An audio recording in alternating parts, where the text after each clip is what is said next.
Hi, I'm Peter Mullen from Mullen Natural Health Centre in Newcastle, New South Wales. And today I'm going to be talking with you and a good friend of mine, Irene from Metagenics. Hello, Irene. Hi, Pete. Hi, everyone. Now, Irene's a regional manager with Metagenics, and Metagenics is one of the companies that we sell a lot of their natural medicines because I believe that they are one of the best quality supplements in Australia, if not the world. And this is particularly so when it comes to their fish oil, which is one of my favourite supplements. So today with Irene, we're talking all things fish oil. Now, Irene, tell us a bit about fish oil. Why do we need to be taking fish oil? What the benefits are? Yeah, good question, Pete. And thanks for having me on. So fish oil is a fantastic source of omega-3 essential fatty acids. And they're called essential fatty acids because we actually can't manufacture them ourselves in the body. So we actually do need a dietary source, diet or supplementation source to achieve good levels of omega-3 in our bloodstream.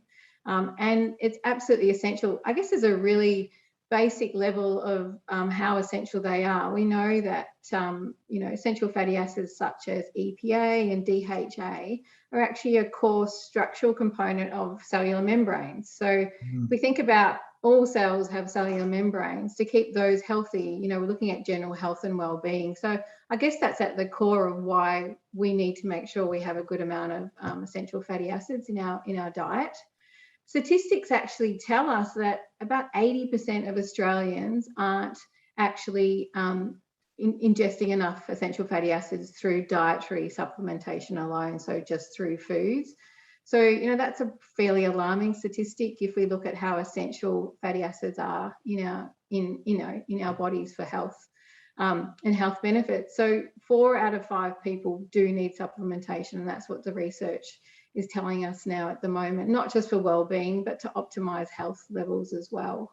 The other thing I think that is really important to consider in why we might be looking at the need for supplementation is you can have the best intention to eat a lot of fish. And let's say if you're vegan, a lot of flaxseed, and I'm talking 3 massive tablespoons every single day. But we know that the body has to convert this into essential fatty acids like EPA and DHA. And unfortunately, we know that this can be impaired. So the things that can impair this conversion are things like having saturated fat or trans fats in your diets, excessive alcohol intake will impair this, elevated stress hormones. Yeah. The natural process of aging, we can all tick these boxes. Another thing that actually has been shown to impair this conversion is actually viral infections and other chronic diseases. So I think, if you had your hand up that, yep, I'm absolutely eating enough, fatty acids through my diet, you'd probably end up putting it down if you had to tick off one of those factors that might be impairing conversion. And that's, I guess, just another reason that supplementation has become so important for people. For general well-being. I know just on that point, I know Dana and I, we thought we both had enough fish in our diet. And we'll talk about this a little bit later on. There's a fantastic new test that can actually give us a good indication of if we're in that optimal range of fish oil in our body, or omega-3s in our body for optimal health. But when Dana and I both did the test, thinking that we're eating enough fish oil or enough fish, we were way out of the reference range. So, and you're right, like a lot of my vegetarians or people that prefer a higher plant-based diet, they'll often be struggling because, as you were saying, they don't convert the essential fatty acids in flax into the EPA and DHA, which you can only get from either a supplement or from, other animal sources. But yeah, so it's a good point, isn't it? So yeah, so even Dana and I were surprised that we weren't in that ideal reference range. Yeah, it is a good point. It is fantastic that you can actually test for it as well with an easy testing solution. But it is commonly found that most vegans and vegetarians are lacking in EPA and DHA when tested. But yeah, they don't have to take our word for it. They can actually test themselves because it's an individual thing as well, because some people are really successful at conversion, but majority unfortunately aren't, just because of some of those factors I mentioned. But with vegans, if we just touch on that point in particular, some of the reasons that they can actually be still deficient is the conversion of the alpha-linolenic acid, which is a fatty acid, so EPA, DHA, ALA. So the ALA is found in vegetarian and vegan sources, but it isn't a source of EPA and DHA, which is where we see the research. It has to get converted, and things like caffeine, alcohol, protein deficiency, other micro nutrient deficiencies like zinc, magnesium, Bs, and vitamin C, which we do see low in this population group as well. We know that can really prevent that conversion as well. So again, you can have the best intentions. You can, be golfing down some great nuts and seeds and great source of fiber and other minerals. But unfortunately for omega-3s, supplementation should really be considered in that population group. And the great news is that that we have you guys have a very good vegetarian or vegan source of EPA and DHA from algae. So but it comes back. I'm a massive fan of testing, and the fact that we can now, which we'll talk about, as I said later, but do a simple pinprick and actually determine anybody's level of omega-3s in their red blood cell membranes. For anyone that's needing fish oil, which is sounding, or omega-3s, which is sounding like it's all of us, get yourself tested and find out whether you are in the therapeutic range, and then it's a no-brainer. Either you work harder with your diet if that's the way you want to go, or you add in a supplement that's going to get you into the ideal levels better. Yeah. And we'll talk about sources a little bit further on, because that's always really important to me, that things like fish oil, that they're sustainably resourced. So we're getting off topic. But it's all good. We're going to cover. We're going to cover. Why do we take them? Why do we need to take them? Apart from the fact, as you said, that they're in every cell membrane in our body, and that's cells in our brain as well. So every cell in our body needs essential fatty acids. So that's fairly important right from the get-go. But what are some of the other reasons we need to be taking omega-3s, or making sure, that our omega-3s are in that healthy range? There's a long list and a growing list, the more research that comes through, and it's great to see. And quality is really important, because when we talk about benefits of fish oil, we're really only talking about the benefits of good quality fish oil, and we can touch on why that's important too. Cell membrane structure is really important, and in that instance, when we think of pregnancy and obviously pregnant females, the infant development is really, levels of EPA and DHA are incredibly important, particularly DHA with infant development. So we're talking fetal development. So during pregnancy, really essential to have good quality, high purity, so lack of contaminants for pregnant females. But we know that there's the bulk of research is sort of sitting with cardiovascular health, and there's a lot of research, and actually there's some testing that they do overseas where they're linking directly omega-3 status in plasma with associated risk of fatal ischemic heart disease. So there's now a direct link. So if there is any cardiovascular heart health implications, particularly if there's an inflammatory disease going on as well, we know that these people are at higher risk of arterial narrowing and damage.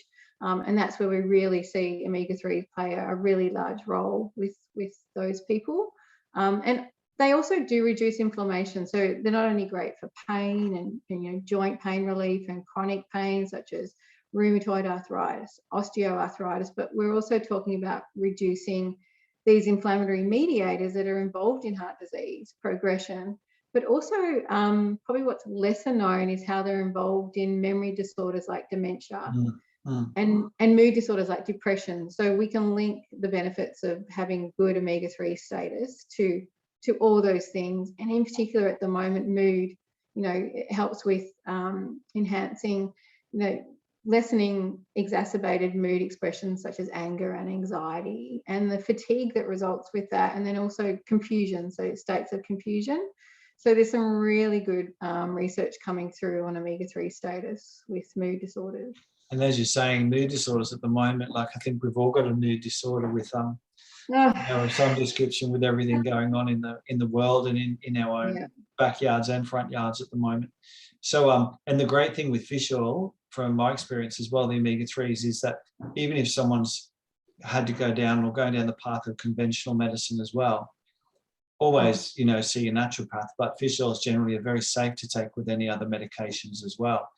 The only real contraindications with fish oil might come up around surgery or with if someone's already on blood thinners. But even then, if you speak with your naturopath, they can help you work out if you can still take fish oil, because the benefit of the fish oil is still going to be there, even around working around that. So there's always ways and means. So so with fish oil, cardiovascular health, joint pain, arthritis, rheumatoid arthritis, brain health is a big one these days, isn't it? With dementia, Alzheimer's, just memory, concentration, focus, and mood, as you're saying. Also, for me, because it plays such a big role in inflammation, we prescribe it for ladies that have, or young women that have endometriosis, where there's period pain, a whole host of things, people where they're immunocompromised, or people that have high cholesterol, or people that have fatty liver. There's so many, fish oil is one of those things that basically, it's involved in, essential fatty acids are involved in anywhere where there's inflammation, or that inflammatory cascade. With fish oil then, so walking down the street and I'm going past the discount pharmacy or the discount chemist or the local, health food store, and there's a bin out the front and there's a bottle of capsules, a huge big bottle like this, and there's 20,000 capsules, I've exaggerated, but 20,000 capsules for $20. So why wouldn't I just go in and get that? That's going to last me for months. Oh, where do I start, Peter? Lovely big bottle of fish oil sitting in the daylight sun for goodness knows how many days. That's not a good start for sure. Yeah, I think we know that, we've seen that fish oils are actually the most popular supplement for consumers to purchase these days. And, off the back of that, it has meant that, there are companies out there that I guess want to, benefit off the back of that popularity. And they also want to bring a product to market that's really low cost, because unfortunately, most of us as consumers, price is a really big consideration when we buy a product. Unfortunately, with fish oils, it can work against you. You're probably paying more than you realise, because you could be buying a detrimental product, so something that's actually going to be a detriment to your health when you think you're buying something that's going to be a positive influence on your health. And there's a couple of areas where companies can cut the cost of fish oil manufacturing. So I guess there's three key areas that we really focus on that we know are really important in producing a quality product that is actually going to be of benefit to somebody's health. And the first one is sourcing. So you can definitely cut costs in sourcing. So, what type of fish are used? Where do they sit in the marine food chain? Because where they sit can really determine how much contaminants they actually have. So we're talking not just heavy metals, but pesticides as well. So the longer they live, the higher up the food chain, the more likely they've ingested these over time. Because unfortunately, our waterways aren't pristine. I think we kind of come to realise that. So sourcing is really, really important. Sourcing a high, good quality fish oil there's a cost involved in sourcing a good quality fish oil. The other thing is manufacturing. So it's an oil. What happens with oils? I think we're all a little bit educated now about getting a good olive oil, making sure the cap's on, not letting it be exposed to air or oxygen, not be exposed to light. So oils are really unstable. Heat, light, and air, they all start to cause a process called oxidation, and that just means that the chemical is changing. So they're being exposed to air, they're being exposed to light, and they're being exposed to heat. So we wouldn't probably want to ingest a vat of chip oil after it's been used at the fish and chip shop for weeks on end. Yeah, that's a good analogy, actually, because that's all. Once fats like that are heated, they become oxidized, don't they, and potentially more harmful to the body, particularly if they get incorporated into cell membranes and other tissues. So Yeah, we've seen that, and we actually test for a lot of these things through manufacturers. So we'll make sure that the manufacturing is really time sensitive. It's, you know, it's heat sensitive. We'll test the product throughout manufacture as well, because we don't want to put an oxidized product in the capsule to start with, even before it's on the shelf for the consumer. Because two things can be created through oxidation. One are peroxides and the other one are anisodines. If you look those up on the toxic hazard schedule, they're highly toxic. You don't want to be ingesting peroxides and anisodines. And what they actually do is they rob the cell membrane of lipids. So you're taking fish oils to help the structure of cell membranes, but then you might be taking a rancid fish oil or an oxidized fish oil that is actually robbing that lipid from another cell membrane. So double whammy. That's a really expensive waste of your money, I think. Yeah, absolutely. Yeah, and that, you know, to make a cheaper product, you've got to cut corners there. You've got to cut corners with sourcing, with manufacturing, or testing. Testing's expensive. If you don't test your product, you can probably put out a less expensive product that looks attractive, but you know, what are you paying for? What are you actually putting into your body? And that's a good point when it comes to fats. Like the old saying is, oils ain't oils. Yeah. I had to get that in there somewhere, but it's true, particularly true when it comes to fish oil. And we know that we want to eat cold pressed oils and first pressed oils, and we, as you said, we want to look after them. Just on that note, well, two things. So with fish oil, if someone purchases fish oil, once they crack the bottle, are they best to keep it in the refrigerator? Will that slow down, because oxidation is inevitable? Will that slow it down? Is that a good idea with fish oil to keep them refrigerated? Yeah, I think if there's not, you know, 3 or 4 of you in the family that are digging into your fish oil supplementation, because let's face it, everyone should probably be on some. If you feel like it's sitting around for longer than a month, I'd recommend reducing the temperature exposure. So we know that heat is one of the oxidizing effects. You know, room temperature is actually okay. We don't see oxidization happen that quickly. At room temperature, but as long as, if it's sitting there for 3 or 6 months, you know, sometimes when you buy a larger amount, there is that saving. You know, even with ours, there's a cost saving when you buy larger. Then pop it in the fridge and reduce that oxidation. We do flush our bottles with nitrogen twice, and what that does is that actually displaces the oxygen. So we are also slowing that oxidative process through how we manufacture our fish oil. So. And our raw material actually has a level of nitric oxide on the top as well, nitrogen, sorry. And that actually prevents oxygen getting to the oil, even when it's being delivered to us as a raw material. So again, you know, we put a lot of things in place because we know it's really important not to have toxic chemicals in your fish oil at the end of the day. Particularly, when you're trying to do something to help improve your health, or from a preventative medicine point of view, you don't want to be adding to the problem.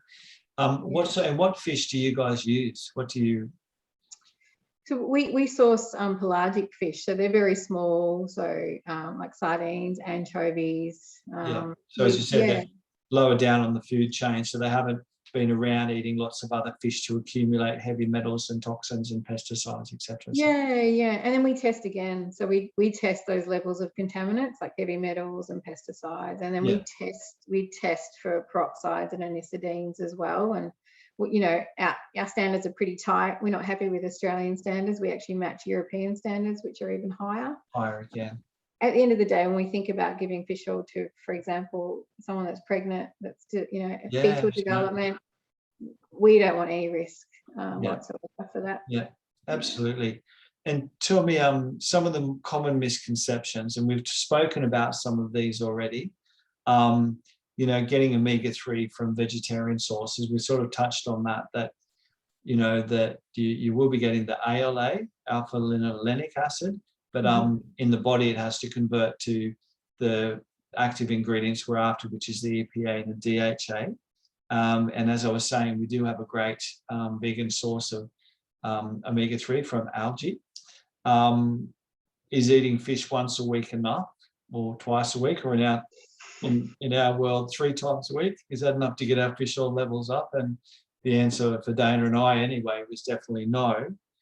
And tell us about the test, because I'm really excited about this. I love the idea of, if you're going to be taking a natural medicine or a supplement, it's like vitamin D. You know, I think everyone, given the current, what's happening with pandemics and the coronavirus, you know, there is some research linking low levels of vitamin D to increased risk. So I'm a big fan of everybody getting their D levels tested anyway from a preventative point of view. And then you do start on a supplement and then you retest to make sure you're in the therapeutic range. So tell us about this test for fish oil. Well, it's a great test in that it's so easy to do. And I think that's the beauty of it. A lot of tests, we wait, you know, a long time. They're a bit invasive, particularly when we're looking at blood tests. We can wait a significant amount of time and we have to go to a lab to do it. A lot of people probably don't want to be out and about these days. So this is a great test in that you can do it in a clinic or at home. It's a finger prick test. So very similar to a diabetic glucometer. It's a little finger prick test. We send it to Queensland University where the labs are. It's called an Omega quant test, and get the results back within 2 weeks. And it's really great in that if you are really determined to do this through diet, like hats off to you, because it's challenging, but you can test and see whether test and measure. Test and measure, because we are all uniquely individuals and your conversion rate will be very different to somebody else having exactly the same diet as you. You know, there might be some genetic factors, there might be some stress hormone level factors. You might have more viruses, you know, there's those barriers to conversion. So it's great that you can test. So the test comes out in about 2 weeks. Practitioner can obviously take you through that test. And I think that's where it's really important, even though fish oil supplements are really regularly available everywhere.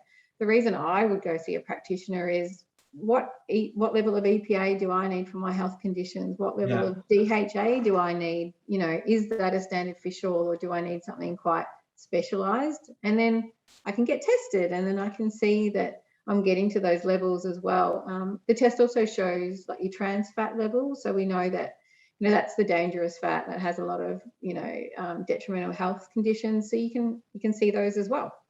It looks at your omega-3 to 6 ratio. We know in particular, I think with vegans and vegetarians, this is an area of interest because they can tend to have higher amounts of arachidonic acid taken through their diet. And, you know, it's omega-3 that we can see significant research for benefits of health. So it's really good to get your bloods tested, particularly. Sorry, I think the great benefit as well is I've had patients that didn't need to be taking as much fish oil as what they were taking. Wow. So we've been able to adjust the dose, either get people up to a therapeutic dose or reduce their dose and keep them in that maintenance or reference range. So, you know, that's where I found the test has been good, is to really confirm exactly how much fish oil someone needs to be taking for them to be in that. And they've worked out that optimal range of between 8 to 12% of the red blood cell membrane. And they've done that by looking at hundreds of thousands of people and cardiovascular risk. So there's actually been a lot of research into what is the optimal range or the healthy range for that level. So I love the test. We've been, you know, doing a lot of it, and, you know, and generally, unfortunately, no one that we've tested that thinks they're getting enough from their diet is really actually getting enough from their diet. Like you do, seems to be one of those things that you do need to supplement. So hence why it's so important that it's a sustainable and a you know, a good source of fish, that we're not going to deplete fish stocks because of everyone having this need. So Irene, you have been a wealth of information. Back at you, Pete. It's been a pleasure. And thanks so much. I really appreciate it. I know how busy you are with your massive job and all your responsibility as well. So, you know, thanks so much for taking the time out of your busy day. And everybody get tested, get your fish oil levels tested. And we've heard all the benefits. So thanks again. No worries, Pete. Anytime. Right. All right. See you soon. Bye.